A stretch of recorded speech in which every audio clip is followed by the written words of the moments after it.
So I am dealing with, as I told, the part one of the book, which starts from Sangam age. So it has 15 to 20 chapters. The first chapter discusses the Sangam age part, where they mention about king himself served as a head of finances in his administration, and there was classification of lands when it comes to taxation. So they can't tax every land as the same, right? So they classified the land based on the cultivability and based on the usage and everything. And they have had both food and cash crops also. Particularly, they exported pepper and cardamom also. So there is an interesting story of export of pepper, which will come later. And they have exported also gold and glass beads across the sea. And there are some relation that you can draw with the recent key lady findings also in that case. Key lady also, I'll mention it in later part. Again, there were a lot of taxes on commercial goods. There were also commercial relation between Cheras and Pandyas with Sri Lanka and Southeast Asia and Romans and this stuff.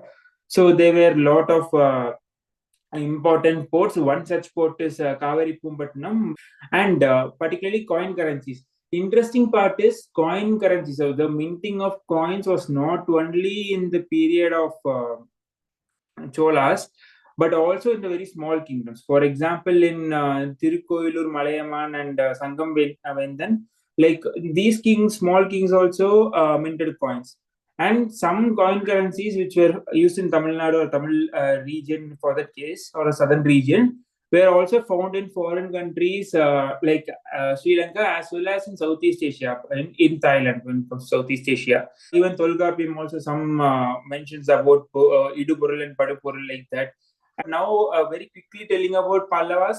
So Pallavas also had this calculating the land area and taxing accordingly. And very important thing is the land given to the Brahmins and the temples as donations. So this is a bit important thing which I'll also mention later also. So even in Pallavas also it was there, in Cholas also it was there. In certain, in many parts of the history, it was it's a very important thing to understand.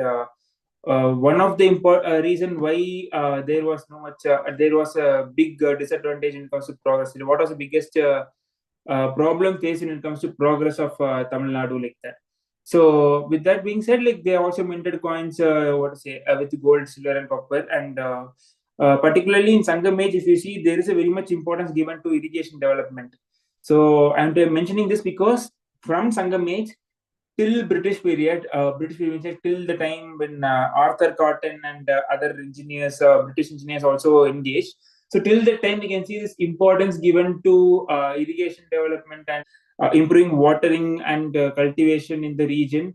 So this is given much more importance when it comes to economic progress. So since Sangam period till British, this was a very common, one of the common feature that I saw, that I can able to draw it in the southern part. This is also because later I'll mention it also, but again mentioning it here, southern Tamil Nadu is a bit dry region, so it's important to develop dams and irrigation projects and facilities to maintain the watering of the land. Particularly, if you take the case of Ramanathapuram and the such and other areas that are discussed in the book, these are very dry. So, and there is no continuous flow of river water also. For that, in that case, we have to do some sort of maintenance of lakes, as well as we have to build some sort of small constructions related to maintenance of this water part. So Thiruvalluvar, I don't take much time, but I'll discuss two Thirukural. One is a very important Kural, which is like Urupurulum, Ulgupurulum, Onnar Thirupurulum, like that, Avendan Purul. So in this, Valluvar discusses about three type of Purul. Purul means like wealth or wealth generator or revenue, like that, in whichever way you can take it, for in a general understanding. So he talks about first Urupurul. So Urupurul is the one which is paid by the subjects to the sovereign. So if there is a people, like people will pay it to sovereign, that is called Urupurul. And people will pay it in two ways. Like that's what noted by some scholars who dealt with Tirukural. One is people paying themselves to the sovereign in order for their security, in order for to be governed by them, by a sovereign like that. So second part of tax is land tax. So these two are the taxes which are coming under Urupurul. Then there is Ulgupurul, which is mostly on foreign and local trade, like this. So taxes on foreign and local trade. And Cholas. So Cholas, what they did is they had a tiger stamp. So whenever in Kaveri Pumpatnam, there is a lot of imports and exports that are happening. So if they are importing some material, some goods from Southeast Asia or somewhere else, they will have this tiger stamp. So once they after paying the tax for imports, they after getting paid for the taxes for imports, they will put a tiger stamp on the products, and they will send it like this. So a tiger stamp on imports is one of the important note which is made in different places of the book. And Therupurul is interesting because it is given by the defeated king in a war. So if my two people are engaging in war, and one is losing the war against another, so the person who lost the war should give him the Therupurul. So Valluvar also mentioned like it is important to maintain the tax paying capacity of the people. So because there is one Tirukural is very interesting about Velod in Indraniravu, which means imposing some taxes is very equal to asking someone money by showing them the knife like that. Asking someone the money and asking someone the money by showing them the knife, like give all your money to me. It is very similar to asking more and more tax on the people beyond their capacity like that. So this is what Thiruvalluvar mentioned in this time.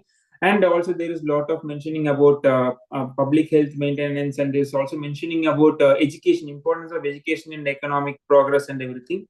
So in this way we can understand like there is two things. One is like knowledge and wealth is brought together. If you see how Valluvar dealing. Second is self-sufficiency is also proposed by Valluvar. And very important note made in this work, in this entire survey, is there is no similarity between Chanakya and Valluvar. So some people try to relate both, tell that like North had Kautilya, South had Valluvar. No, like yes, North had Kautilya, South had Valluvar, but we can't keep them together in a statement like that, because what they propose is something very different. And there not only differences in the socio-political point of view, but also in the economic point of view. Even there's differences in the way they engage with the tax question. Again, the third chapter deals with the sea trade. So sea trade, there are two types of trade. One is trade along the shore, which happened with Kalinga during the BC 300 and BC 150. And trade happened across the seas. Like one example they are giving is Indonesian islands. So Indonesian islands, particularly in Sumatra Island, here there is a very good story on pepper. So Sumatra Island and nearby places had pepper. So people from Tamil region, they crossed the Bay of Bengal and they went there. And what happened is they got pepper from there. They imported pepper from that region. But we have to notice that Cheras had better pepper. Cheras had better pepper than what they imported from this region. But Cheras peppers were taken by Greeks to the west. So because of that, they imported pepper from this region. So this is one important historical note that was fascinating for me, and it made me to rethink a lot of things. And another thing, they didn't only get things from the Indonesian islands, the present Indonesian region. They also got Chinese silk. So Chinese came to Indonesia, and they were selling Chinese silk. And Tamils who went there to trade, they also got Chinese silk back. They brought Chinese silk back to their home. And again, like the chapter one discusses about the important seaports. So one is Kaveri Pumpatnam, and another is Tondi, Korkai, and everything. So Kaveri Pumpatnam and Korkai is a bit interesting because both are mentioned in a Greek book. So Kaveri Pumpatnam is mentioned in a Greek book called Periblues. This book mentions this place as Kamara. And Korkai is mentioned as Kulgis in the Periblues, and even Ptolemy also calls the same way like that. So they mentioned about this, and there are western ports also. Particularly, the book mentioned about the ports which were under the region of Tulnadu, particularly Mangalore and Aravu. And there was trade between a trader from Mussoorie and an Alexandria trader also. So this trade is a bit interesting because a document on this trade between Mussoorie and Alexandria was mentioned in was mentioned in a document which was dating back to BC second century. So it was a second century BC document which is now preserved in the Vienna Museum. So it's called Musiri Papyrus. So it now still in the museum they have it. And again, the chapter also there's a chapter on particularly irrigation and water also, because if you see the way they are dealing with water, like the as a economic essential, is very interesting, which is the second thing that I saw in the entire book, like that. It's not only about building irrigation facilities or dam; it's also about maintenance of lake as a primary responsibility of village councils, and the way they tax the people from the villages to maintain that lakes, like that. So it is also mentioned, and the way Cholas were depending on the Kaveri Delta region also was discussed. And the fifth chapter was about land revenue of Cholas. Like in Chola, they had different sort of land revenues, but one one section or like one set of things got tax exemption in those days, which is temples. Uh, so there were also certain cases where local bodies pay those taxes for temples. So this is bit what to say interesting, because in the later part they mentioned the revenue loss from the lands given to the temples and Brahmins. It was calculated somewhere between 40 to 50%. So which is also very interesting to like, because they made this note. And there the inscription on taxes, including this Brahmin interlude, was also mentioned in different inscriptions. And certain inscriptions were in Tanjavur, Trichy, and South Arcot districts also. So in these places, they got inscriptions on Chola taxes, like that, like taxes under Chola period, like that. Let's come to Pandyas. So in Pandya time, what happened is there was like it differed with the ages. So for example, in Sangam age 400 BC to 300 AD, so it was much more different. So there was Roman women were using pearls from Pandya kingdom as ornaments, and many Roman coins were also found in Pandyan kingdom, and they also mentioned some of the findings in Keeladi also regarding the Sangam age and everything. And after Sangam age from 300 to 550 AD, they again found how the tax was collected at local level and at the topper level, at the top level, like that. Again, like they talked about Murkala Pandya, Redekala Pandya, and late Pandya, Pirkala Pandya or late Pandyas, like that. So there were different mentions, and they got inscriptions from 900 AD, and they got inscriptions from 11th century in Tenkarai. In Tenkarai inscription, they found something about the tax extension given to Tenkarai temple. And they also mentioned about what sort of taxes were also collected in those days. Like in late Pandya inscription, which was found in Pudukkottai, they got a lot of details about what were the terms of like what are the terms taxes were referred to, like that. So with that being said, let's quickly go through let's quickly skip the seventh and eighth and ninth, because it's a bit large and I don't take much time, which is Vijayanagara Empire, Madurai Nayakas, and Tanjore Marathas.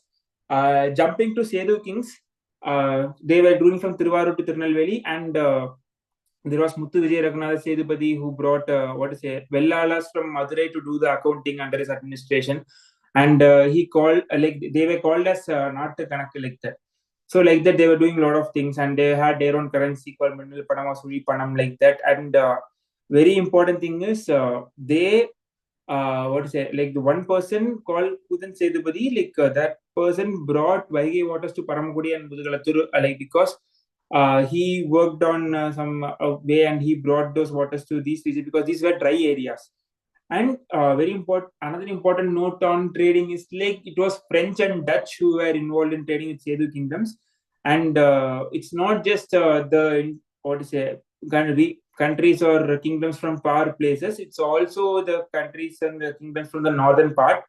For example, pearls and sangu or chongs, if I'm pronouncing chongs, or I don't know, conches or something like that in English.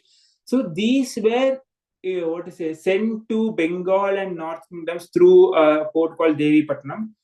And they mentioned also about a person called Sidakadi Marakayar, whose ships also went to places like Cambodia, Sumatra, and Malaysia. And later they engaged with the Arcot Nawabs. And very interesting thing is, while there was a communication between Nawabs, Sedus, and English, the communication happened in Persian. And with that, there were a lot of Persian terms which were also introduced in the financial administration. So quick, so this is the part of what to say, the pre-British time, and later British came. So the 11th chapter is a bit extensive. I don't want to spend much time on it, but the 12th chapter is on salt tax, which was written by a very good scholar called R. Sivasubramaniam, who did a very excellent work on salt trade in that time. So very simply telling that, like, in Sangam age and all, there was salt trade was done by a particular community through donkeys and cattle, and they exchanged salt for paddy. Taxes on salt was introduced, or say, like, can be understood like introduced from 12th century, because in 12th century and 14th century only we got some sort of notes about salt taxes. However, when East India Company came, like, it after a point it announced its monopoly over the salt trade, and what happened is, like, it decided the price, and it tell like it is illegal to sell salt to somewhere else, or like someone else. So they gave tickets to carry salt from one place to another place, and they also had a rule in between which tells, like, you can't carry to sell salt beyond 2 days, and it should be within 30 miles. So this was also there. But during the time of rain, like, they increased the time period also. That was also there. And like he mentioned about a lot about Madras Salt Commission and everything. So it's a very good chapter in my opinion. And later they also had a very condensed, very selected version of selected portions of Ambedkar's administration and finance of East India Company, particularly with respect to Tamil financial administration. I think it is more or less about the Rayatwari system, which Ambedkar discussed in that. Coming to coming to the people, one is Thomas Monroe, which was discussed in 14th chapter, because like Thomas Monroe is a person who introduced Rayatwari system, where government can directly collect the tax from the cultivators, because before they had a system where Jamindars and Zagirdars were in between, and they literally faced a lot of issues because of them, because they were not satisfied with the revenue generation, and they had military officials to do this work. But even if they are military officials, this Jamindars and Zakidas in between, they literally created issues which were called as management issues. So they didn't create issue, but the way they handled this entire transaction process was very problematic, and it led to a lot of management issues. And that's the time when Monroe said, like, okay, year after we'll directly collect the tax from the cultivators, like that. So in that case, like, compared to the previous time, they had much more different sort of economic transaction, which is said to be, which is discussed in the book as a bit positive way, because a lot of privileges were also given to cultivators compared to the previous time when Zamindars were there. So in 15th chapter, it talks about education as an important element in economic progress, like that. So it's and then 16th chapter they discuss about a lot of famines, particularly the famines that affected in the Madras presidency, like that. And in 17th they discuss about the irrigation schemes under the British. So this is why I told, because people like Arthur Cotton or John Pennington or R. Smith, everyone essentially worked a lot on this question a lot, because they understood that, like, it's important. Even though they had an irrigation department. Even though they had an irrigation department, there was a lack of focus on maintenance of lakes and irrigation facilities, which led to poor productivity. So they understood, because of poor productivity, it affected the taxing, or to say, capacities, like it affected the tax paying capacities of the subjects, like that. So this means that British understood the importance of maintenance of irrigation facilities after a point, and that's where Arthur Cotton and other people came. Arthur Cotton I'm mentioning again and again because he's a person who constructed Melanai in Kaveri and Kiranai in Kolidam. After these constructions, Tanjavur generated more revenue than before. Like, it became one of the most revenue generating part in that time. Vedila, a very good a very good scholar, a very renowned writer. She discussed about the Periyar Dam, like how it was started and everything. So it all started in the 1808 when the revenue department wrote a letter to Ramanathapuram Queen Rani Mangeshwari Nachiyar. However, like what to say, they asked like the expenses should be taken care by the both sides, but unfortunately they couldn't. She couldn't do it. Later, like after a lot of issues, like they were able to do it. And again, they also mentioned in that also they mentioned about the time of hunger and famine affected the Tamils of Madurai, how it affected. They were trying to do what to say, work on famines rather than increasing the productivity of the region. So after that, when they understood the importance of increasing the agricultural productivity of the region, they worked on this way like that. Before that they were much more focusing on famines and the loss it costed like that. So during the famine and all, like people were escaping to Malaysia, Burma, Lanka, and Fiji Islands. So it was this case. And the 19th chapter it talks about the Metro Dam, which was first proposed by Arthur Cotton, and it got materialized in later time. A very important thing that I want to mention, because it was mentioned not in the chapter exactly, but I can tell it's like a box in a box information. Like there is this one quote from Samuel Smith, which talks like only way to solve the famine issues is to build dams and improve the cultivation in the regions, because this region has some specific conditions on which we have to work on it. So with that, the 20th chapter discusses on fiscal autonomy, and where it is was much more related to the financial administration at presidency level and the district level.